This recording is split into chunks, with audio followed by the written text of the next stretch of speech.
The Catholic Church, nearly 2 millennia old, stands as one of the world's most ancient institutions.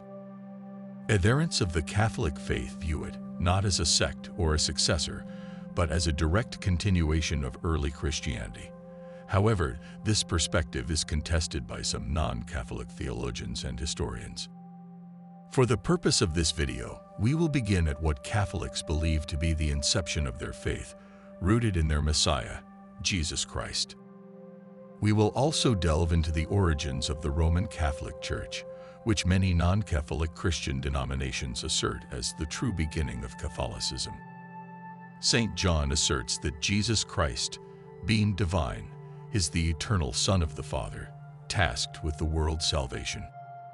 Yet he also possesses a human nature, making him Jesus of Nazareth, embodying humanity's spiritual evolution.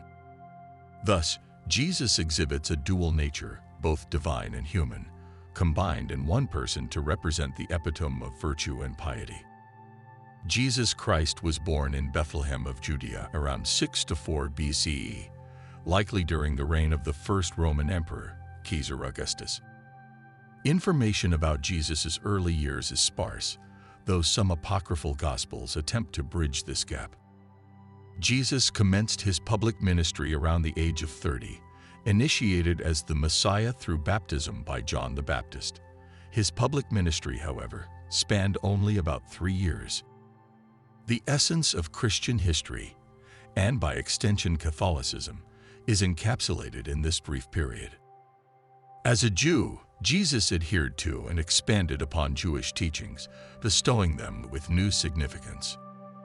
He selected 12 apostles, all Jewish, and 70, or sometimes 72, Gentile disciples, non-Jews who did not follow Jewish traditions.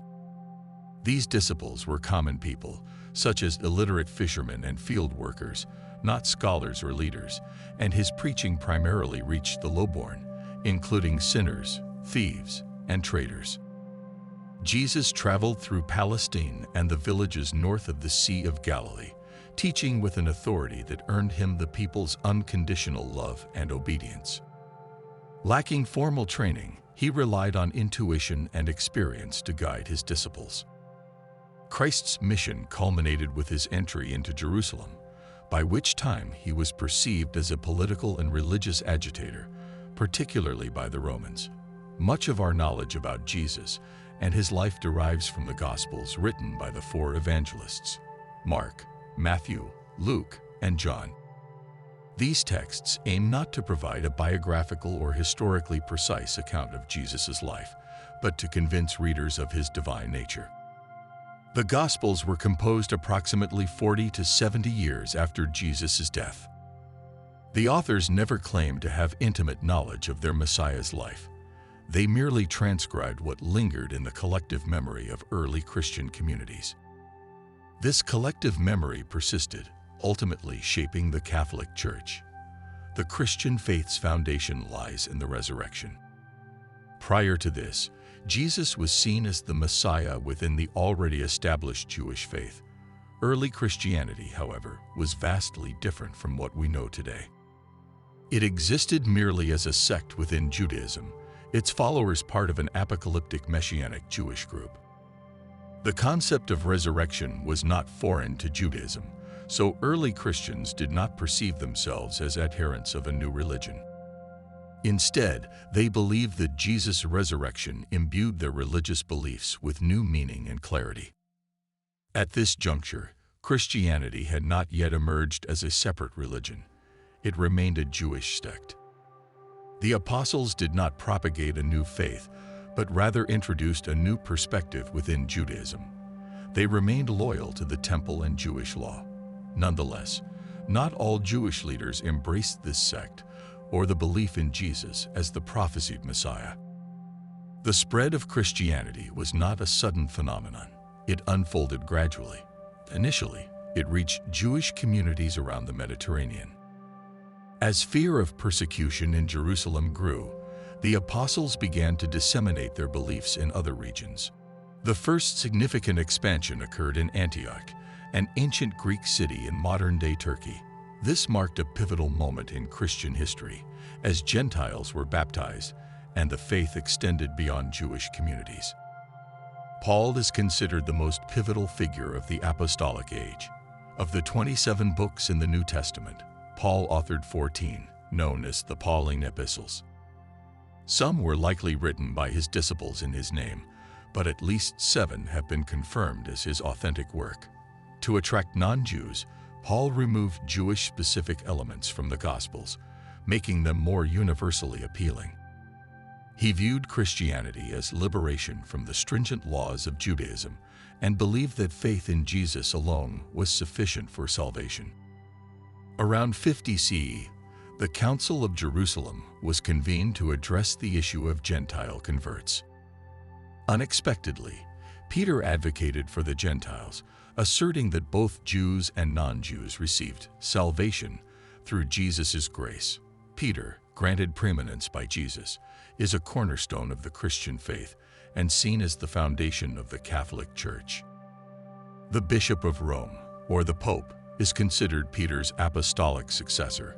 The Council of Jerusalem resolved to exempt Gentiles from certain Jewish laws while maintaining others, a decision that satisfied many traditionalists but was contested by some.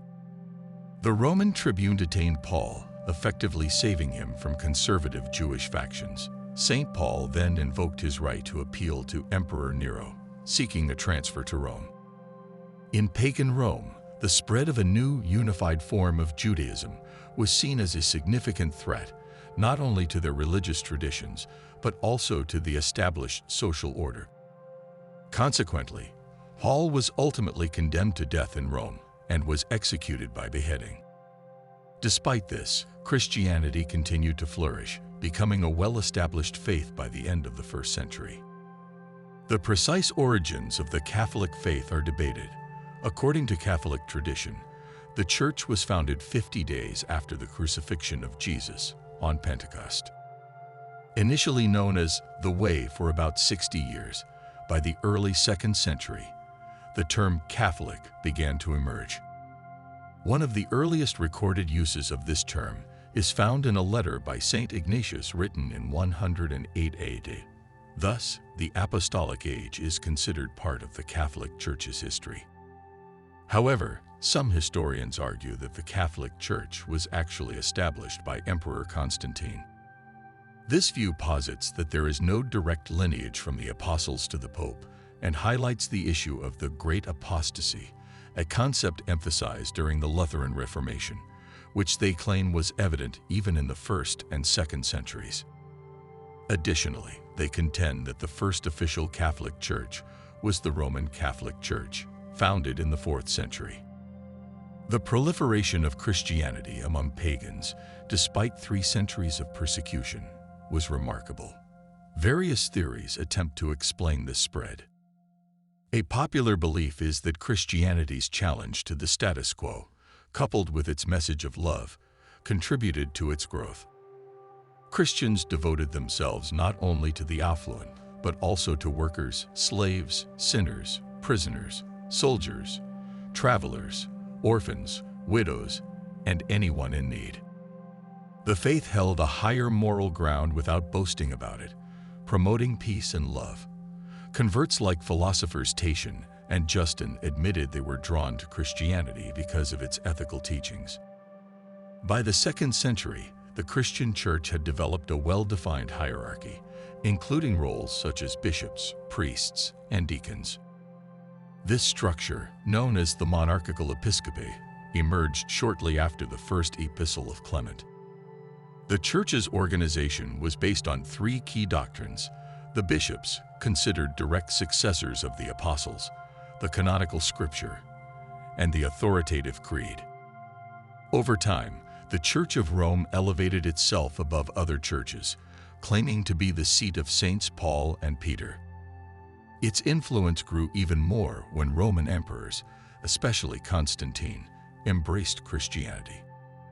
In 313 AD, Constantine met with Licinius, who controlled part of the empire, and persuaded him to agree to complete religious tolerance. The Edict of Milan, which granted Christians freedom, restored their property, and allowed them to practice their faith openly, marked a significant milestone. Gradually, Constantine began to suppress paganism. Initially, he continued to act as the supreme pontiff of the pagan religion and honored the sun god. However, over time, he began to publicly display Christian symbols and impose restrictions on pagan rituals. Tradition holds that he converted to Christianity in 312. Constantine's true acceptance of Christianity became evident when he started aligning the state's interests with those of the Church. He aimed to unify the state and the Church, using his imperial authority to influence religious matters. In 324, Constantine became the sole ruler of the entire empire. The following year, he convened over 200 bishops at the First General Ecumenical Council, known as the First Council of Nicaea. He took a personal interest in the discussions and attended several sessions. However, the issues debated were not easily resolved and continued to cause disunity in the Church until Constantine's death in 337. The question of when Catholicism began yields different answers depending on whom you ask. Some attribute it to Constantine's unification of the state and Church, while others trace a papal lineage back to Peter and the Church Fathers. There is no straightforward answer, and it remains a complex question that has been debated for centuries. As with any religion, there is no absolute consensus. Catholics believe their church was founded by Jesus Christ himself, drawing its spirit from ancient times and early traditions. The popes saw it as their duty to preserve the purity of the faith by maintaining old doctrines, dogmas, and traditions.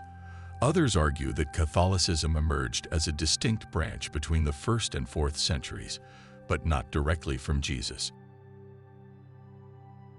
If you enjoyed the video, please hit the like button and subscribe for more content like this.